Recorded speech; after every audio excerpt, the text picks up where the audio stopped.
사랑하는 성도 여러분, 새로운 한 해를 시작하고 한 달을 살아왔습니다. 지나온 날들을 잘 돌아보시고 신실하신 하나님 잘 의지하시는 한 해가 되기를 바랍니다.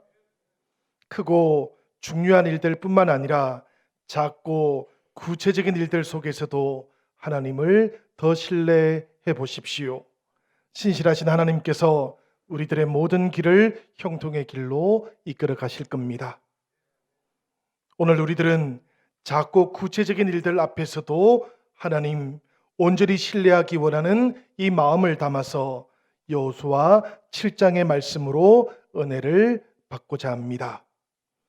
24장으로 구성되어 있는 이 여호수아서를 읽어보면 이 책이 25년간의 기록이다라는 것을 깨닫게 됩니다.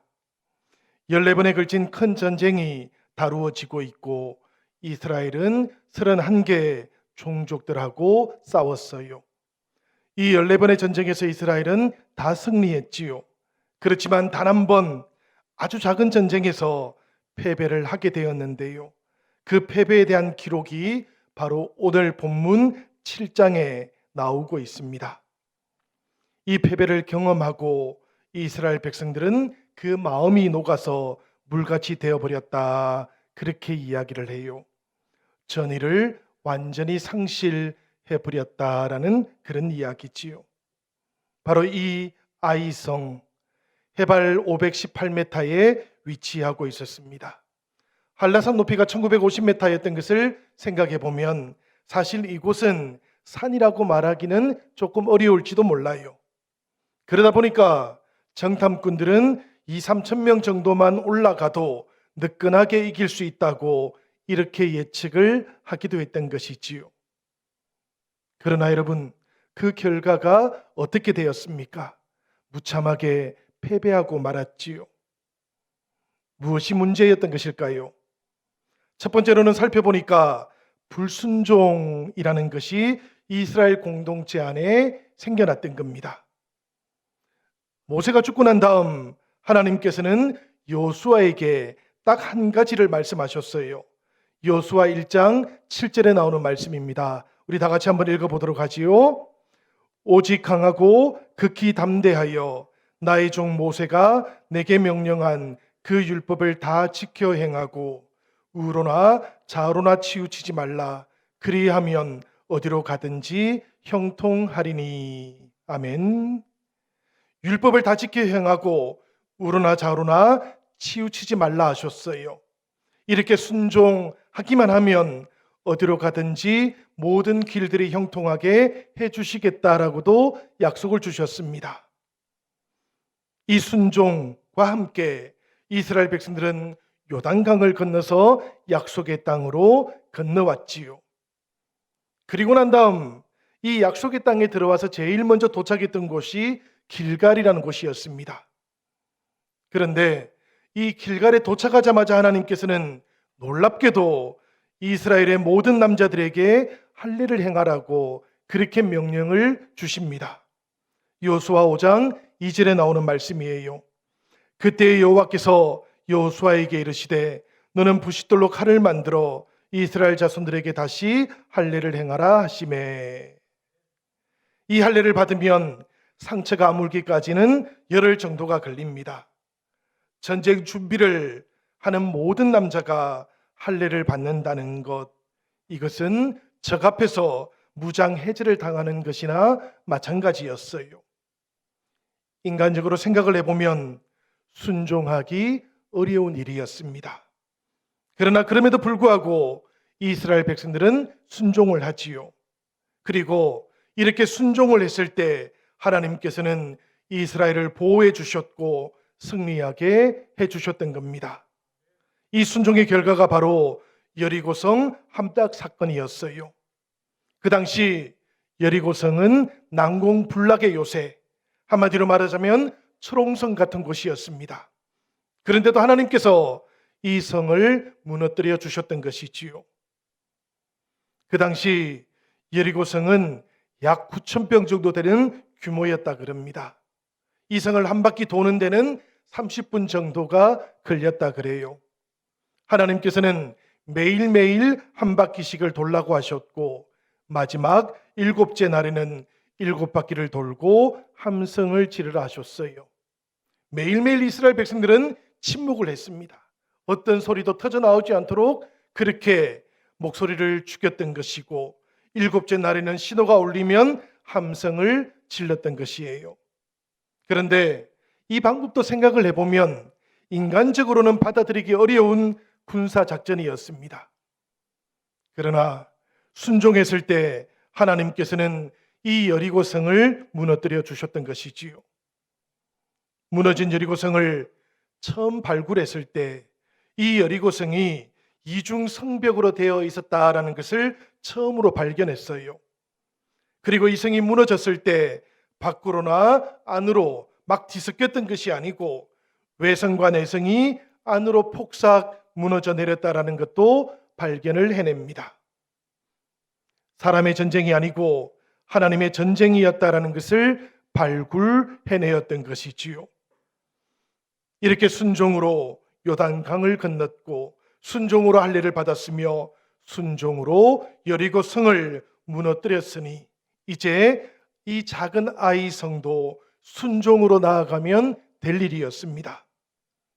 그런데 이 아이 성을 앞에 두고는 불순종이 이스라엘 백성들 속에 나타나고 말았던 것이지요. 여호수아 7장 1절에 나오는 말씀입니다. 우리 같이 한번 읽어보도록 하시지요. 이스라엘 자손들이 온전히 바친 물건으로 말미암아 범죄하였으니 이는 유다 지파 세라의 정손 삽디의 손자 갈미의 아들 아간이 온전히 바친 물건을 가졌음이라. 여호와께서 이스라엘 자손들에게 진노하시니라. 이 말씀을 읽으면 여러분 참 아이러니하다라는 생각이 들어요. 왜 아이러니한고 하면 성공의 가장 한복판 여리고성이 무너졌고 그래서 그것을 하나님께 바쳤었는데요. 그런데 바로 그 승리의 자리에서 패배의 이유가 시작되고 있기 때문입니다. 여리고성을 함락했을 때 하나님께서는 이스라엘 백성들 중에 그 누구도 여리고성 사람을 포함해서 어떤 전리품도 획득하지 못하도록 하셨어요.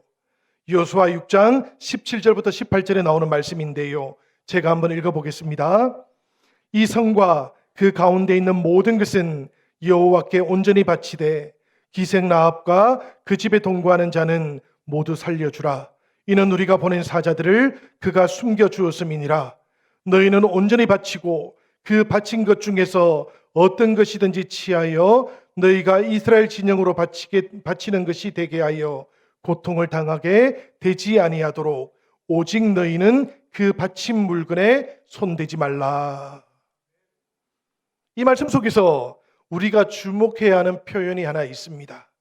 바로 바치되라는 말이에요. 하나님께서는 가나안 성도들에게서 얻었던 가나안 성에서 얻었던 모든 전리품은 여호와께만 온전히 바치라고 말씀하셨어요. 다만 단서를 하나 두셨지요.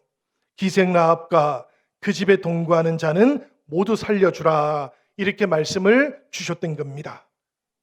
이 구절 속에 바치되라는 표현하고 살려주라라는 표현이 딱 대칭을 이루고 있어요. 정반대되는 의미를 가지고 있다는 그런 뜻입니다. 하나님께만 드리고 누구의 손에도 들어가지 않도록 하라는 이 뜻을 바치되라는 말이 가지고 있다는 그런 뜻이지요. 여러분, 가나안에 들어가서 그 땅의 가치와 철학을 가지고는 살아갈 수 없으니 가나안의 옛것들은 어느 누구도 소유하지 말아야 된다라고 말씀하셨던 겁니다. 성도들은 완전히 새로워져야 하는 것이라고 이렇게 말씀을 주셨던 것이지요. 그런데 아간이 이 하나님의 뜻을 어기고 불순종을 해버렸던 겁니다. 여호수아 7장 21절은 이 아간의 고백이 나와요. 내가 노력한 물건 중에 시날산의 아름다운 외투 한 벌과 은 200세겔과 그 무게가 50세겔 되는 금덩이 하나를 보고 탐내어 가졌나이다. 이 말씀 속에는 아간이 불순종하게 되었던 과정이 나오지요. 그 재물들을 보고 탐내고 그리고 가져갔던 겁니다. 이 표현들을 보면 우리가 어디에선가 한번 본 듯한 그런 느낌이 들지 않으시는지요? 창세기 3장 6절에 나오는 말씀하고 이 탐욕을 받아들이는 과정, 죄를 받아들이는 과정이 동일합니다. 3장 6절의 말씀 제가 읽어보지요. 여자가 그 나무를 본즉 먹음직도 하고 보암직도 하고 지혜롭게 할 만큼 탐스럽기도 한 나무인지라. 여자가 그 열매를 따먹고 자기와 함께 있는 남편에게도 주매 그도 먹은지라. 선악을 알게 하는 나무를 보고 탐내고 그리고는 취해버렸다라는 말씀입니다. 그리고 아간의 범죄도 마찬가지였어요. 보는 순간 그 마음에 탐욕이 작동하기 시작했던 것이지요. 그래서 여러분, 그래서 우리들도 이 땅을 살아가는 동안에 가나안의 삶이라는 것이 어떤 것인지를 되돌아보아야 하는 겁니다. 이 땅에서 우리가 나그네로 살아가는 동안 우리들은 누구의 힘으로 하루하루를 살아가고 있는지요? 돈의 힘이십니까? 아니면 하나님의 힘으로, 하나님의 능력으로 살아가고 계십니까? 가나안의 삶이라는 것은 바로 이것을 결정해야 하는 삶이다라는 그런 뜻이에요. 우리 영신의 모든 가족들께서는 하나님의 뜻을 따라서 좌로나 우로나 치우치지 않는 인생을 살아가시기를 바랍니다. 선택을 해야 할 것이 있다면 이 세상의 돈이 아니라 하나님을 온전하게 선택하시는 하나님의 귀한 백성들이 되기를 기원드립니다. 여러분, 우리 그리스도인들의 신앙, 이것은 생각을 해보면 참 간단한 거예요. 왜 그런가 하면 살아계신 하나님을 믿고 신뢰하기만 하면 되기 때문입니다. 하나님만 붙잡으면 되는 것이기 때문이지요. 그렇게 순종하며 살아가면 되는 겁니다. 그런데 아간은 하나님을 붙잡지를 못했어요. 붙잡지를 않았던 겁니다. 다른 것들의 눈을 돌려버렸고 그리고는 탐욕이 그를 사로잡아 버렸던 것이지요. 이 모든 상황들을 알지 못했던 여호수아는 하나님 앞에 엎드렸습니다. 그리고는 하나님의 음성을 그때서야 듣게 되었지요. 바로 아간을 제하라. 이스라엘 백성들 속에 생겨났던 이 불순종의 영을 제해버리라는 음성을 듣게 되었던 겁니다. 여러분, 여호수아에게 주셨던 이 하나님의 음성은 오늘 우리에게도 주어지는 음성인 줄 믿습니다. 하나님께서는 우리 속에도 혹여라도 아간이 있다면 그 아간을 제해버려야 한다라고 말씀하고 계시는 것이지요. 이 시간 우리들도 한번 묵상해 보기를 원합니다. 오늘 나에게 아간의 의미는 무엇일까? 하나님의 일을 하는 사람이면서 나는 무엇에 탐심을 내고 있는지를 돌아볼 수 있기를 원합니다. 이 탐심, 이 탐욕, 내 안에 있는 이 아간이 제하여질 때 비로소 우리들은 작은 일, 구체적인 일들 속에서도 하나님의 인도하심을 기대할 수 있기 때문이에요. 성도 여러분, 사실 여리고 성과 싸웠던 분은 이스라엘 백성들이 아니고 하나님이셨지 않습니까? 그런데 지금 아이성을 눈앞에 두고는 이스라엘 백성들 스스로가 이 아이성은 작은 성이니까 문제가 없다고 그렇게 생각을 해버립니다. 하나님 없이도 싸워 이길 수 있다고 그렇게 생각을 해버렸던 것이지요.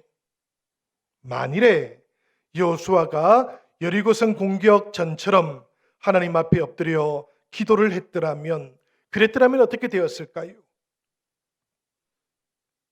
하나님께서는 이스라엘 백성들 중에 죄가 있다는 것을 알려주셨을 겁니다. 그리고 그랬더라면 36명의 목숨을 잃어버리는 일도 없었을 거예요.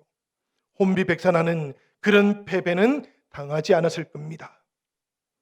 그래서 하나님의 백성들에게 기도라는 것, 이것은 늘 호흡과 같다고도 말하는 것이지요. 우리들도 새로운 도전을 만날 때마다 비록 그것이 아무리 쉽고 때로는 만만해 보인다고 할지라도 하나님 앞에 엎드리는 성도들이 되기를 원합니다. 그리고 쉬운 문제일수록 하나님의 지혜를 구하는 우리가 되기를 원합니다. 정탐꾼들, 그들은 아이성 공략에는 이스라엘 군사 전체가 나설 필요도 없다고 그렇게 보고를 했지요. 2~3천 명 정도만 났으면 된다고 보고를 했고, 요수아도 이 정탐꾼들의 말을 따라서 그렇게 공격을 해버립니다. 결과는 무참한 실패였어요.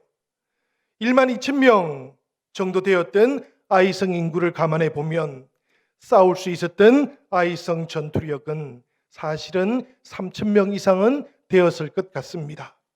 그리고 성을 지키는 일이었지 않습니까? 공격을 했던 이스라엘 병사들, 그들의 숫자는 적어도 3배 이상은 되어야 했던 것이지요. 그런데 왜 정탐꾼들은 2,000명 혹은 3,000명 정도면 된다고 그렇게 보고를 했던 것일까요? 여리고성, 그 승리에 도취되어 버렸기 때문이에요. 자기들의 힘으로 승리하지 않았는데도 불구하고 그 큰 여리고성을 무너뜨렸으니까 이 작은 아이성은 아주 쉽게 무너뜨릴 수 있다고 그렇게 생각을 해버렸던 것이지요. 자기 자신은 과대평가를 했고요. 그리고 적은 과소평가를 해버리고 말았던 겁니다. 여러분, 우리가 한 해를 살아가는 동안 때때로 우리들도 이런 모습을 가질 수 있다는 것을 기억하시기를 바라요.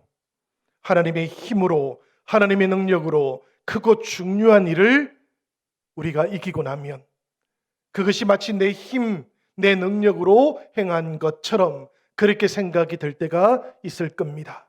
그러다 보면 아주 작은 일들, 사소한 일들, 구체적인 일들은 그냥 무시해버리게 돼요. 하나님께 기도하지도 않게 됩니다.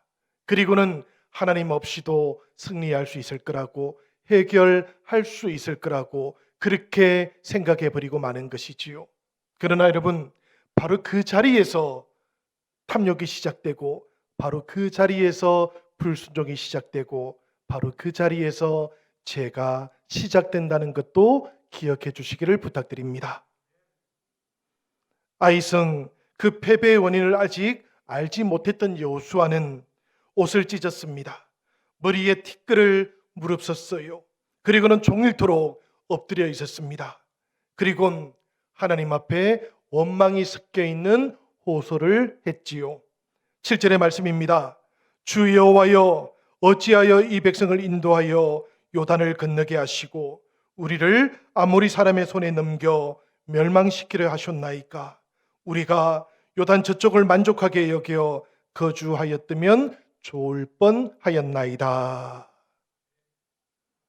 오늘 아이성에서 실패하고 나니까 어제 여리고성에서 성공했던 것까지도 마음에 합당하지 않게 그렇게 지금 고백이 되고 있는 것이지요. 여리고성을 함락했던 어제의 영광, 하나님을 향하여 원망으로 바뀌고 있는 겁니다. 이렇게 하나님 앞에 부르짖고 있을 때 하나님께서 이렇게 대답을 하시지요. 일어나라, 어찌하여 이렇게 엎드려 있느냐. 원인이 무엇인지도 살펴보지 않고 하나님만 원망하고 있으니 하나님께서는 여호수아를 향해서 정반대로 말씀하고 계시는 거예요. 어찌하여 이렇게 원망하며 엎드려 있느냐. 여러분, 아이성 패배의 원인이 하나님께 있었습니까? 그렇지는 않지요. 아이성이 강했기 때문이었습니까? 그렇지도 않지요. 혹여라도 무슨 정치적인 이유가 이스라엘 공동체 안에 있었던 것일까요? 그러하지도 않습니다. 원인이 있다면 자만했던 이스라엘 백성들과 여호수아에게 있었던 것이지요. 이렇게 자만했고 이렇게 교만해지다 보니까 그 속에서 불순종했던 아간도 나타나게 되고 말았던 겁니다. 그들은 아이성으로 올라가면서는 하나님께 도움을 요청하지 않아요. 여리고성으로 올라갔을 때와는 정반대의 모습입니다.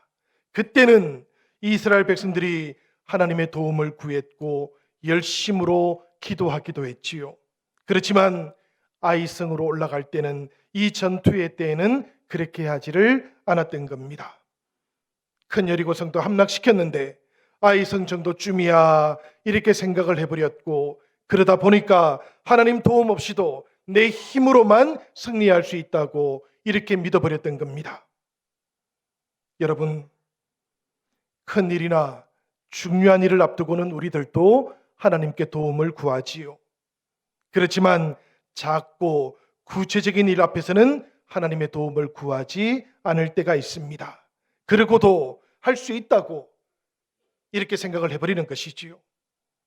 그러나 이것이 바로 실패의 출발점이 된다는 것, 오늘 말씀 속에서도 바로 이것이 실패의 출발점이 되었다는 것을 우리들 모두가 깨달을 수 있기를 원합니다. 이스라엘이 그러했어요. 자기 힘으로 여리고성을 함락시켰다 생각해버린 이스라엘은 교만해져 버렸고, 작은 아이성을 함락시킬 때에는 하나님을 전혀 의지하지 않았던 겁니다. 결국에는 그들 속에 아간이라고 하는 죄가 나타나게 되었던 것이지요. 여러분, 미국 프로야구 메이저리그에는 사이영상이라는 것이 있다고 합니다. 우리말로는 이런 것이겠어요. 최우수 투수상입니다.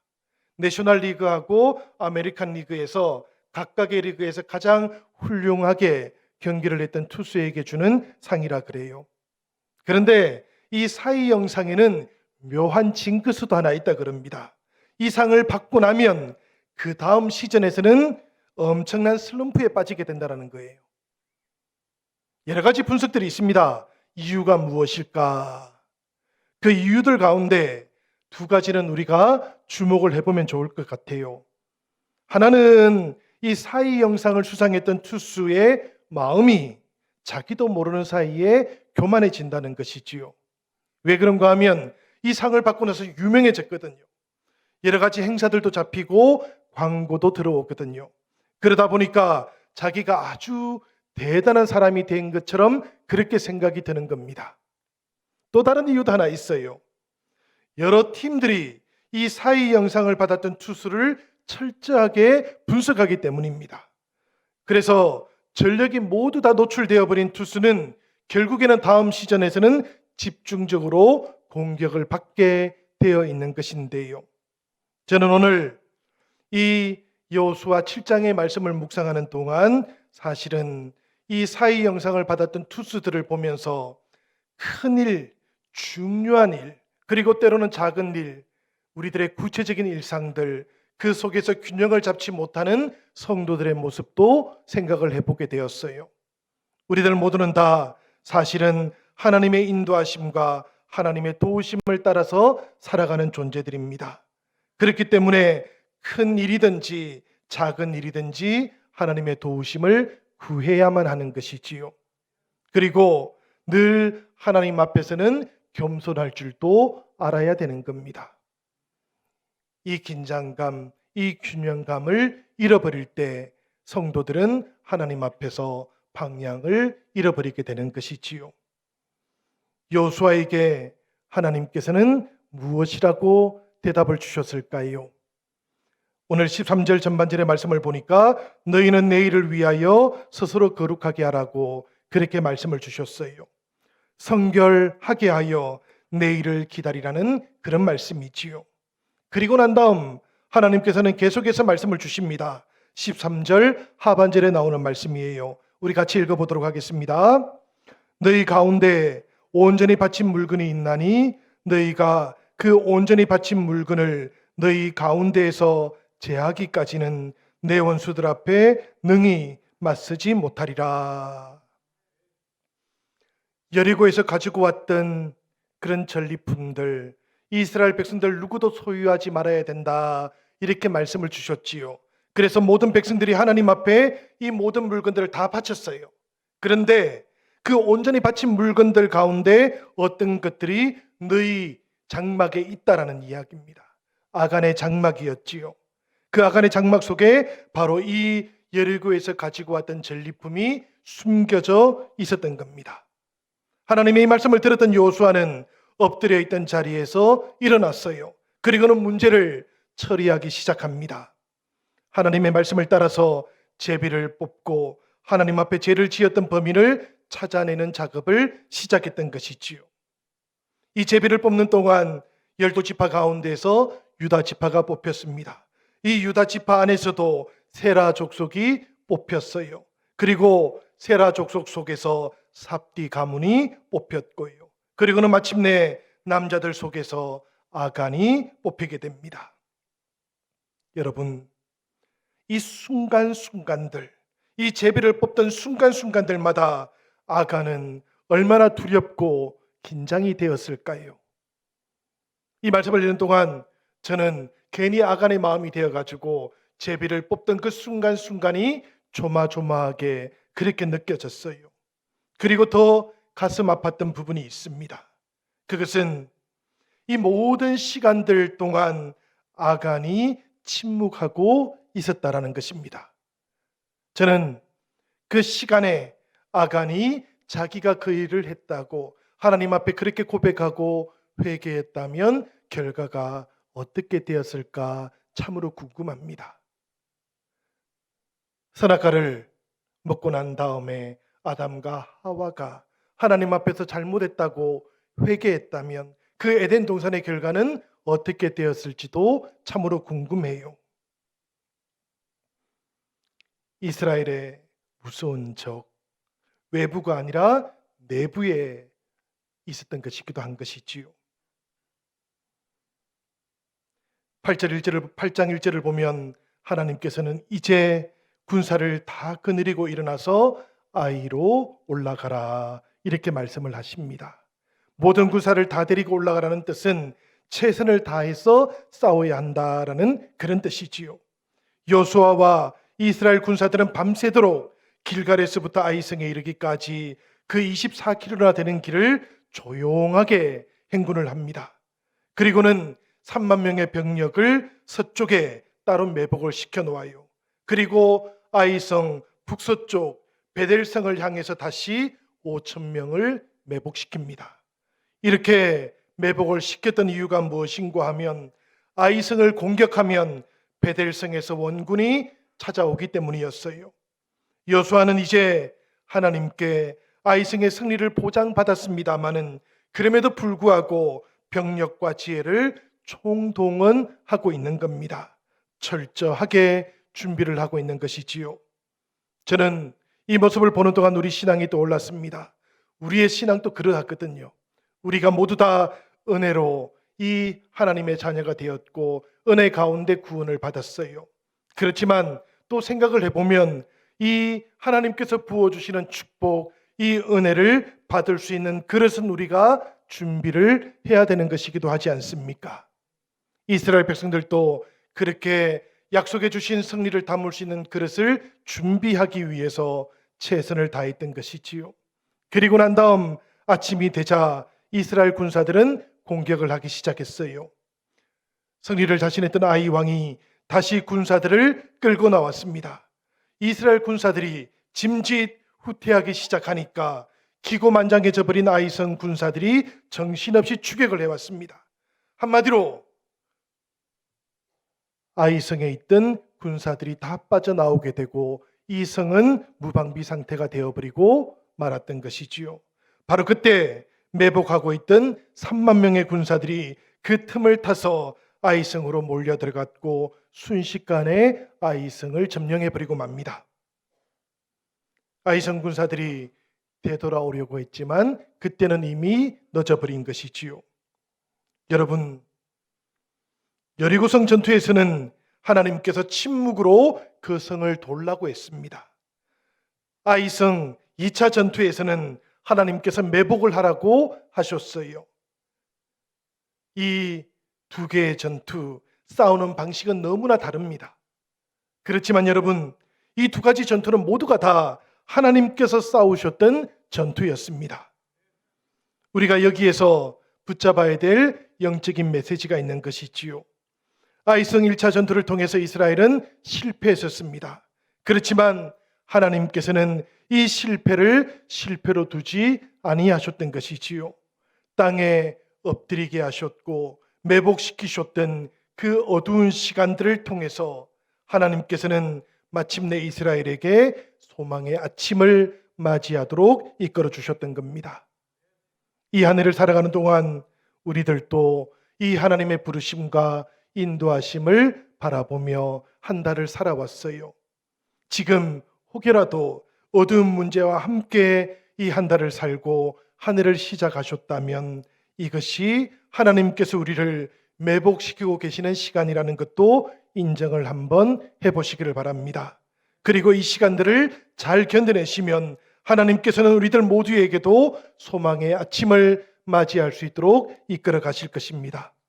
한 해를 살아가시는 동안 여리고와 같은 크고 중요한 일들 뿐만 아니라 아이성과 같이 작고 구체적인 일들 앞에서도 하나님을 우리가 온전히 신뢰해 보십시다.